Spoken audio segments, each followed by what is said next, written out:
Hi, welcome aboard the SS Vincent. My name is Thuy. And I'm Miles. We're currently on an adventure that was spurred by another one of our arguments. We wondered why people travel and what type of benefit they were searching for. It leads us to the question, is there a universal definition of healthy? Of course there's a universal definition. I believe that inherent human nature all idolizes one figure of health in regards to evolutionary fertility. Well, my personal hypothesis is that there isn't a universal definition of healthy. As cultural foods, clothes, and customs differ, so does the optimal visualization of healthy. It's only fair. For once in my life, I'm not letting this die. Let's see whose hypothesis prevails in the end. Our first stop is Latin America. We've bounced around from different countries, but here we are, settled in the heart of Venezuela. Let's take a look at our investigative checklist. First off, beauty standards. Latin American beauty.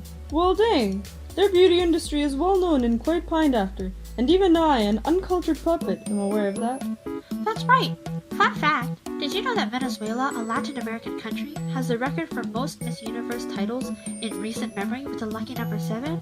Latin American women, especially, are so prevalent in not just their own domestic industries, but in worldwide competitions that are dedicated to beauty. That's great and all, but doesn't that have pretty noticeable detriments on, young boys and girls? It wouldn't be a surprise if Latin American teens began disregarding themselves, just to conform to the standards set by older models and celebrities. Unsurprisingly, they often undergo diets and become wary of the sun. It's no surprise that small children are exposed to the expectations and repercussions of not fulfilling those expectations. It's everywhere, and it's always closing in. What about their futures? You can't possibly be telling me that they don't encourage STEM and liberal arts just as much. Well, actually, I can. Maria Trinidad, a representative for anti-plastic surgery in Venezuela, once said, "When you live in a country where a beautiful woman has greater career prospects than someone with a strong work ethic and first-class education, you're forced into the mindset that there's nothing more important than beauty." I want to say that that's terrible, but like you said, it's everywhere. I'm afraid I'll get stampeded for backtalking the societal norm, although it's objectively wrong. What a wonderful transition to the next category on our investigative checklist, the societal norms of healthy in Latin America. Hey, Latin American diets revolve a lot around this idea of fresh and organic ingredients. That what is being consumed is something au naturel. Latin America was supposed to be my specialty. But a healthy meal in Latin America, specifically Brazil, includes fresh ingredients, small amounts of oil, fat, and sugar, and having meals be social, that is, not dining alone. Your backhanded compliments are astounding. Working out and body sculpting exercises are quite commonplace in Latin America, probably directly related to their successful history of beauty competitions. In many Latin American countries, ballet, Zumba, and other dance-inspired workout routines are the most prevalent. Zumba? Zumba gives me headaches. You don't understand. The flashbacks, the memories. Middle school Zumba haunts me to this day. No one cares, Miles. But fine. If not dance-inspired, popular exercises prioritize relaxation, coordination, flexibility, and of course, a toned and curvy body type. But in each region of the globe, some health conditions are more prominent than others. But each corner of the world has particular health challenges that are unique to those societies and pose issues to fulfilling the societal norms, but also are the results of doing so. That was one of the most insightful things you've said, ever. Health conditions is the final category on our investigative checklist. Different places have different main concerns, so let's jump in. You mentioned eating disorders earlier. And I've been thinking about it. Yes, it's a super large issue. I read something about their normality in South America and how a Colombian city that holds the current title for highest rate of eating disorders in the entire world. The fashion industry is what promotes eating disorders the most. But because Latin America is so centered towards it, reports show that many Latin American models lose their lives from eating disorders.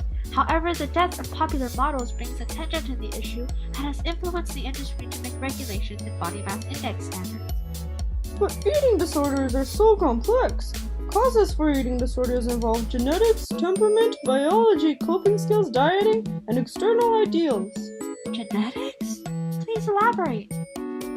The genetic composition of a person can impact whether they develop eating disorders and how severe they'll be. but it does not have an immediate link to directly causing eating disorders. Studies show that an individual with close family members who suffered from eating disorders are 7 to 12 times more likely to develop one. Scientists have found 2 gene mutations involving eating disorders. One, where genotypes probably lack the ability to produce or sustain calories and ultimately require a higher intake of them. And 2, where that gene is further mutated and blocks off normal cravings or desire to consume nutrition. These gene pathways are known as ESRA and HDAC4. The fact that you know more about this than I do pisses me off, so let's get going. We've covered the checklist already anyways. Welcome to Asia, amigos. Wrong language, but okay. This is Japan, right? It looks really good this time of year. Let's just jump right into beauty standards then, shall we? If Asian beauty standards were to be summarized in one word, it would be white. Miles, how could you say something like that? Hey, it's true. Fair milky complexion is heavily intertwined with whitewashing and thus white supremacy. Even before that, white was always ideal. Imagine geishas, a Japanese staple of feminine attraction, or Beijing opera actresses, with their faces painted white and their lips a dramatic cherry. Due to the historical mark of light-skinned peoples, whitewashing has become part of the status quo. But it's evolved from that. It's more so a symbol of prestige and class. Fair skin gives the impression that you are so well off that leaving the house was not a necessity. It represents the luxury of remaining at home, of avoiding manual labor in the sun, of being able to afford good sunglasses, hats, sunscreen, and parasols. You're right! It's a combination of reasons for the acute whitewashing. Cosmetics trade reporter Andrew McDougall also introduces the possibility of blotching and pigmentation being a telltale sign of aging. He says that it isn't wrinkles that mark your time, but complexion. In a Birdie article, he articulated that skin whiteners are not products to make people look Caucasian, but rather to hide aging. Most men are held to the same standard. In addition to a strange blend of toxic masculinity and femininity, for example, 50% of men in the Philippines were purchasing skin whitening products, many of which were university students. White is also a symbolistic color for purity and for delicacy. It's all about looking ethereal, submissive, and the traditional definition of feminine. Individuals strive for smooth, black hair, pale skin, and very natural makeup. Neutral tones and pastel shades are the only involved palettes, and even then, gradients are usually applied, not full coverage. I have no idea how you know all of this, but go you, I guess. I'm thoroughly impressed. But with these beauty standards come societal norms, our second investigative checklist item. The biggest societal norms that I can think of are skin bleaching products and plastic surgery operations. In Hong Kong, the Philippines, Malaysia, and South Korea, a whopping 40% of women use whitening cream, and that isn't even covering other methods. Whopping? What are you, a tabloid writer? I'm just saying. Even men in India, Philippines, and Thailand utilize skin whitening products. I believe their percentages are 17.4, 25.4, and 69.5% respectively. On average, that's 37% of men. True, all true. But I can also get what you're saying about plastic surgery.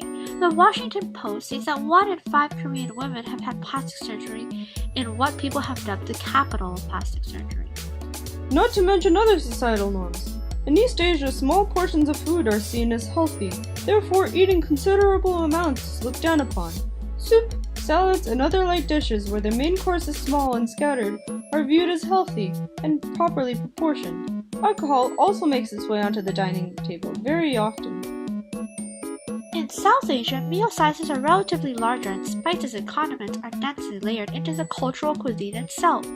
So, inadequate consumption of such can seem strange. Throughout Asia, a well-balanced meal comprising of all necessary tiers of the food triangle is seen as healthy. However, alcohol is much less commonplace in South Asia. Face masks to combat air pollution, sun-blocking products, and selfie filtering apps are also trademarks of East Asian societal norms involving health. Speaking of such, Asia faces quite a few health conditions in their region, one of which being the Asian flush of East Asia that is associated with lower alcohol tolerance. A typical genetic variant among East Asians impairs the production of enzymes that metabolize alcohol. The acidic alcohol thus remains in the liver, dilating blood vessels and giving Asians a flushed look. It's kind of cute, but also a genetically rooted health condition. It's not cute when alcohol consumption, smoking, and air pollution finally catch up to consumers and ultimately lead to severe medical ramifications. You must be fun at parties. Something else interesting, not cute, interesting, is a higher likelihood for South Asians to develop cardiovascular disease and diabetes. Scientists speculate that South Asian skin is tighter and has less free space underneath the first layers of skin, meaning that body fat must be stored in internal organs, leading to internal health concerns.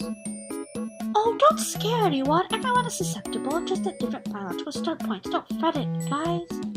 On that note, our very last destination, North America. I just really want to win this argument, Thuy. Alright. North American beauty standards? Remember when I summarized Asian beauty standards as white, according to Birdie? In that same description, Western beauty standards could be summarized as gold. Vibrant blonde hair, tan and tawny skin, shimmering skin, bold eyes, bolder eyebrows, and neutral tones of contour. Golden alive, like a glimmering first-place medal. When in Asia and Latin America, fair skin was a symbol of prestige, but in the Western world, tan skin serves as a representation for how wealthy or cultured you may be, how many hours you can afford to spend at the beach or in a tropical paradise. I would describe it as sun-kissed, touched by the bright rays of sunshine. It gives the individual a glow like the sun's. Hey, that's awfully poetic. Isn't it weird how Latin American and Asian beauty standards mimic those of Caucasian and Western foundations, but their current beauty standards are the complete opposite? Right? Well, I guess that it's important to recognize that cultures don't operate on their own. Western culture affects non-Western culture, perhaps even to the same magnitude, vice versa. It's about an unbalanced push and pull dynamic that is influenced by so much more than the status quo, including the global struggle for political power and an international dominance.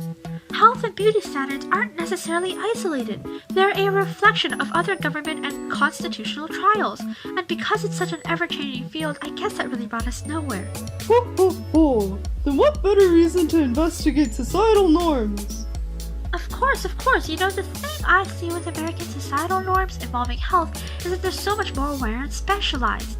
Like, Western society prioritizes health and fitness so much more than other societies. I disagree. I thought they encourage fitness to a greater extent. I was anticipating more discussion in this category in our home continent, True. but I suppose the societal norm is either A, work out committedly, diet accordingly, and adapt your lifestyle to act in harmony with your fitness goals, or B, to periodically force yourself to exercise, turn each day into a cheat day, and feel guilty about it. In terms of health conditions, North America fosters the highest amount of allergies and sickness. Many people speculate that some of these conditions and illnesses are derived from the successful globalization of societies, since there is a clear statistic that shows how moderately severe conditions are most common in developed countries. Oh, I've heard about that as well. A few hypotheses have been developed, including the decline of UV exposure in everyday life, which is derived from protective technologies and sufficient sheltering. Deterrence of vitamin D has been shown to lead to a magnified emergence and severity of allergies. Another hypothesis is that developing countries with less effective healthcare will expose citizens to more pathogens, thus gradually building more active immunity to the common conditions. With hygiene and treatments in the developed world, less casualties are suffered, but citizens become more sensitive to disease and allergies. But Thuy, what's your conclusion? It's so clear that there isn't a universal definition of healthy. I think that it's reasonable to claim that fitness is seen as healthy around the world and that being in good health is ultimately related to our evolutionary tendencies revolving reproduction. But aside from that, there can't be a universal definition of healthy because a precise definition across the world would imply that our cultures and views on other societies had conformed so much that there would no longer be a distinction between our ideal lifestyles. The definition of healthy is impacted largely by comparing our standards to our neighbors on a global scale. As long as there are competing nations, there will never be a universal definition of healthy.